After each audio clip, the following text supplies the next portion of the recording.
360 सीटें, ये लक्ष्य कम और माहौल ज्यादा बनाने जैसा लगता है।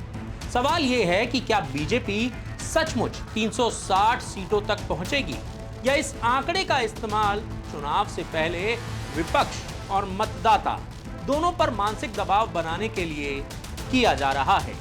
2/3 बहुमत सिर्फ सरकार बनाने के लिए नहीं चाहिए, संविधान में बड़े बदलाव करने के लिए चाहिए। इसीलिए ये सवाल और भी ज्यादा गंभीर हो जाता है कि अगर बीजेपी के पास अपनी संख्या पूरी नहीं हुई तो क्या संसद के भीतर संख्या पूरी करने के लिए दूसरे रास्ते तलाशे जाएंगे?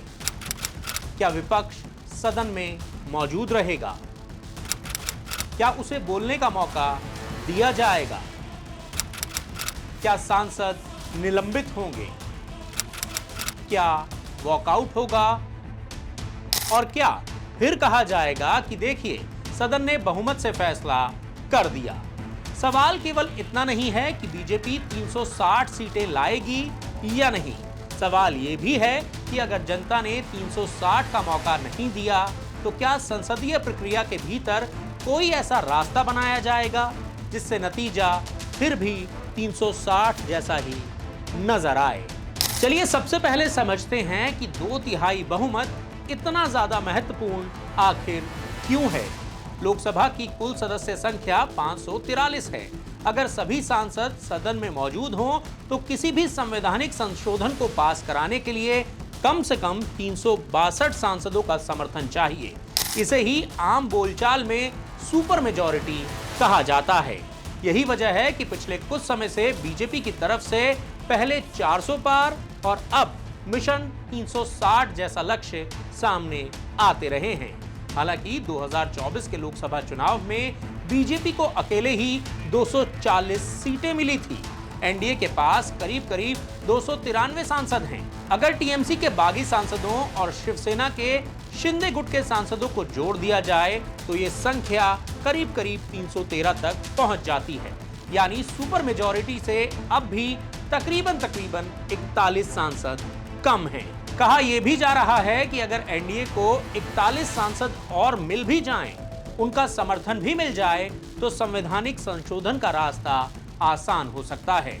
हालांकि ये कोई आधिकारिक आंकड़ा नहीं है, ये सिर्फ संसदीय गणित और संभावित समर्थन के आधार पर किया गया राजनीतिक आकलन है। लेकिन क्या 41 सांसद वाकई में ही टूट जाएंगे? यही सबसे बड़ा सवाल है। संविधान में दल बदल विरोधी कानून मौजूद है। 10वीं अनुसूची के तहत कोई सांसद अपनी पार्टी छोड़कर सीधे दूसरी पार्टी में नहीं जा सकता। ऐसा करने पर उसकी सदस्यता भी जा सकती है। यानी आज के दौर में खुलेआम दल बदल पहले जितना आसान नहीं रहा, लेकिन राजनीति में हर रास्ता बिल्कुल सीधा नहीं होता। समर्थन देना अलग बात है, मतदान के समय गैर हाजिर रहना अलग बात। कई बार विहिप की स्थिति अलग अलग होती है और कुछ संवैधानिक मामलों में नियम भी अलग होते हैं। जिन दलों के नाम सबसे ज्यादा चर्चा में हैं, उनमें समाजवादी पार्टी, डीएमके, एनसीपी, कुछ निर्दलीय सांसद और छोटे क्षेत्रीय दल शामिल हैं। लेकिन इन दलों की अपनी राजनीतिक मजबूरियां भी हैं।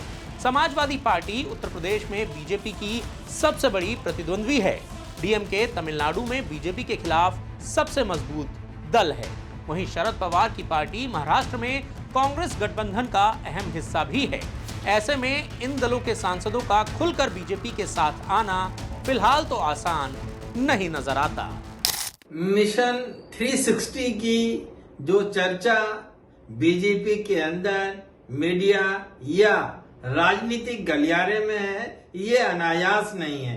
बीजेपी ने लोकसभा चुनाव 2024 में पूरी कोशिश की थी कि वो 400 पार हो जाए, लेकिन उत्तर प्रदेश और भारत की जनता ने उसे रोक दिया और उसे ये मैसेज दिया कि आप भारत के संविधान के साथ छेड़छाड़ नहीं कर सकते हैं। लेकिन चूंकि बीजेपी संविधान विरोधी पार्टी है, संविधान को मानती नहीं है, लोकतंत्र को मानती नहीं है, इसलिए अनैतिक रूप से एक बार फिर कोशिश कर रही है कि 360 सांसदों का समर्थन मिल जाए। तो फिर दूसरा रास्ता क्या हो सकता है? यही सबसे अहम सवाल है। अगर विपक्ष के कुछ सांसद मतदान के समय सदन में मौजूद ही ना रहें तो फिर क्या होगा? मान लीजिए लोकसभा की प्रभावी सदस्य संख्या 543 की बजाय 500 रह जाए। ऐसी स्थिति में 2/3 बहुमत का आंकड़ा भी कम हो जाएगा, यानी जरूरी समर्थन की संख्या घट जाएगी। संसदीय प्रक्रिया में कई बार ऐसा हुआ है कि सांसदों की गैर मौजूदगी ने नतीजों को प्रभावित किया है। हालांकि हर संवैधानिक संशोधन के अपने नियम और अलग तरह का बहुमत तय होता है, इसलिए ये फॉर्मूला हर मामले में लागू नहीं होता। क्या पहले भी ऐसा हुआ है? संसद में कई अहम विधेयक विपक्ष की गैर मौजूदगी में पास हुए हैं। धारा 370 हटाने का फैसला, 3 तलाक कानून, जीएसटी और कई आर्थिक सुधारों के दौरान अलग अलग हालात रहे। कई बार विपक्ष ने वॉकआउट किया, कई बार मतदान का बहिष्कार किया गया और कई बार संख्या कम पड़ गई। यानी संसद में सिर्फ मौजूद रहना ही नहीं, सही समय पर मौजूद रहना भी राजनीति का अहम हिस्सा है। अगर कोई ये सोच रहा है कि मिशन 360 सिर्फ सांसद जोड़ने का अभियान है तो तस्वीर पूरी नहीं है। इसका असली लक्ष्य 2029 का आम चुनाव भी माना जा रहा है। महिला आरक्षण कानून संसद से पास हो चुका है, लेकिन इसे लागू करने का रास्ता जनगणना और परिसीमन से होकर गुजरता है।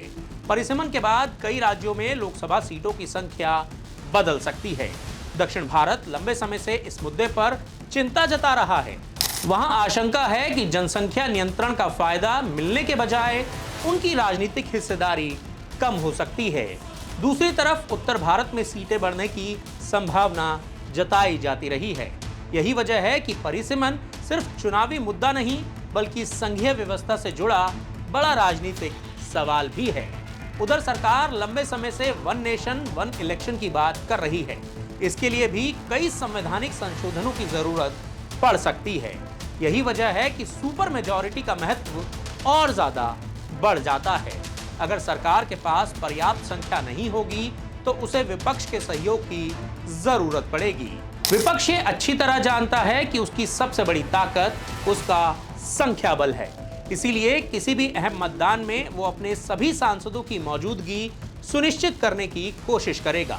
Congress, Samajwadi party, TMC, DMK, RJD, Shiv Sena UBT और एनसीपी शरद पवार, ये वो दल हैं जो अपने सांसदों को व्हिप जारी कर सकते हैं।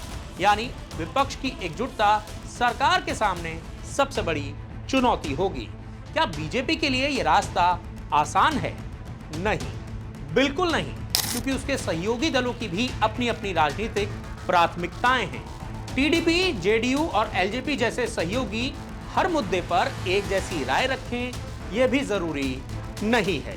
इसीलिए सरकार को सिर्फ विपक्ष ही नहीं, अपने सहयोगियों को भी साथ रखना होगा। जिस तरीके से पूरा घटनाक्रम चल रहा है देश में, अगर उसको गौर करें तो निश्चित रूप से ये एक बड़ा ड्रामेटिक चेंज है पॉलिटिकल सिनेरियो के दृष्टि से, क्योंकि लगातार जैसे 2024 के लोकसभा चुनाव हुए हैं और उस चुनाव में सीधे तौर पर आप देखिए विपक्षी खेमे ने इस बात पर जोर दिया था कि अगर बीजेपी पुनः सरकार बना ली या इतनी सीटें आ गई, 400 सीटें आ गई, तो वो संविधान बदल देगी। और यही मैसेज पूरे देश भर में काम किया।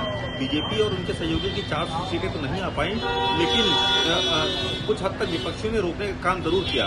अब उसके बाद ऑपरेशन लोटस जो शुरू होता है, उस पर अगर आप गौर करें, देखिए सबसे पहले किस तरीके से टीएमसी को तोड़ा गया, उसके पहले एनसीपी को तोड़ा गया, उसके पहले शिवसेना को तोड़ा गया। अब जब नजर उत्तर प्रदेश की जो सबसे बड़ी पार्टी है समाजवादी पार्टी, उस पर है। निश्चित रूप से देश की तीसरी सबसे बड़ी पार्टी है समाजवादी पार्टी, और ऐसी स्थिति में तमाम लोगों की जो नजरें हैं, खासतौर पर बीजेपी की नजर जो है वो समाजवादी पार्टी के सांसदों पर है। अगर बात 2026 की करें तो चुनौती बड़ी है, लेकिन अगर नजर 2029 के आम चुनावों पर है तो मिशन 360 एक बड़ा राजनीतिक लक्ष्य है। बीजेपी देश की सबसे बड़ी राजनीतिक पार्टी है और उसका संगठन भी काफी ज्यादा मजबूत है। वहीं विपक्ष भी पहले के मुकाबले ज्यादा संगठित नजर आ रहा है। ऐसे में मुकाबला आसान तो बिल्कुल नहीं होगा। मिशन 360 सिर्फ सीटों का आंकड़ा नहीं है, ये आने वाले वर्षों के बड़े राजनीतिक और संवैधानिक एजेंडों की तैयारी भी है। दूसरी तरफ विपक्ष की कोशिश होगी कि वो अपनी संख्या, एकजुटता और सदन में पूरी मौजूदगी के दम पर सरकार को सुपर मेजॉरिटी हासिल करने से रोक सके। अब सबकी नजर संसद में आने वाले सत्रों पर होगी। कौन मौजूद रहेगा, कौन गैर हाजिर रहेगा, कौन सरकार के साथ जाएगा और कौन विरोध करेगा। यही तय करेगा कि मिशन 360 सिर्फ एक राजनीतिक नारा बनकर रह जाता है या सियासत का नया अध्याय लिखता है। वैसे 360 पर आपकी क्या राय है? कमेंट करके अपनी राय हमें जरूर बताएं और ऐसे ही बेहतरीन वीडियोस देखने के लिए हमारे YouTube चैनल द फेडरल देश को सब्सक्राइब करना, लाइक करना और नोटिफिकेशन की घंटी दबाना मत भूलिएगा।